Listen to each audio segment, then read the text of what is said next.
Soybean खूप सुंदर आहे, पण त्यासोबत त्याच्यामध्ये दुसरं काही नवीन पण आहे, ते आपण बघूया या मित्रांकडे. ठीक आहे ना मोबाईल. मी बाहेर फिरताना असे नवीन पद्धत पाहायला भेटत आहे सोयाबीन मध्ये. हे बघा मित्रांनो, असे पानं वाकडे झालेले आहेत, मधल्या साईडला पानं वाकडले आहेत मित्रांनो. याला काय झालं असेल तुम्हाला माहित आहे का? हे बघा, इथं असे पानं वाकलेले आहेत, कडा थोड्याशा हे झालेल्या आहेत, पिवळसर पडलेले आहेत. हे बघा, आता हे कशाने झालं असेल ते दाखवतो तुम्हाला मित्रांनो. तुम्ही फक्त आता मी पान हलवतो, बघतो, हे करतो, तुम्ही पाहून घ्या. दिसले का मित्रांनो? हा, इथे तर आळी पण आहे. आणि हे बघा, हे बघा, रस शोषक कीटकांचा प्रादुर्भाव आहे. हे का मित्रांनो, आळी पण आहे, समजा आळीचा तर प्रादुर्भाव आहे सध्याच्याला. मित्रांनो, पूर्वी आपण काय करायचो, सोयाबीनवर फवारणी करायची जर म्हणलं तर फक्त आपण आळीबद्दल विचार करायचो. आळीबद्दल विचार करताना आपण काय करायचं, इमामेक्टिन घ्यायचं, कोराजेन घ्यायचं किंवा एखाद्या आळीचे असे औषध घ्यायचं.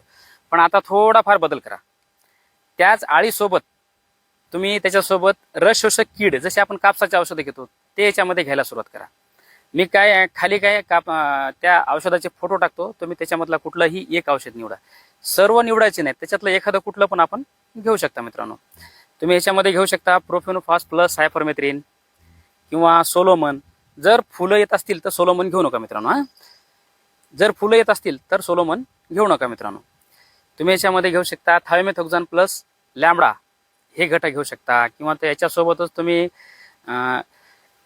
कॉम्बिनेशन वाले कीटकनाशक घ्या, किंवा थायोमेथोक्झान प्लस इमामेक्टिन बेंझोएट, जसं एन्काउंटर नावानं मार्केटमध्ये ते IILचं, ते घेऊ शकता. असे आपण घटक घेऊन यावर फवारणी केल्यास या रोग किडीपासून आपण थोडंसं, या रोग किडीपासून ह्या सोयाबीनला आपण वाचवू शकतो आणि आपल्या उत्पादनात होणारी घट आपण थांबवू शकतो मित्रांनो. धन्यवाद मित्रांनो. SK पेनूर या पेजला फॉलो करायला विसरू नका. धन्यवाद मित्रांनो.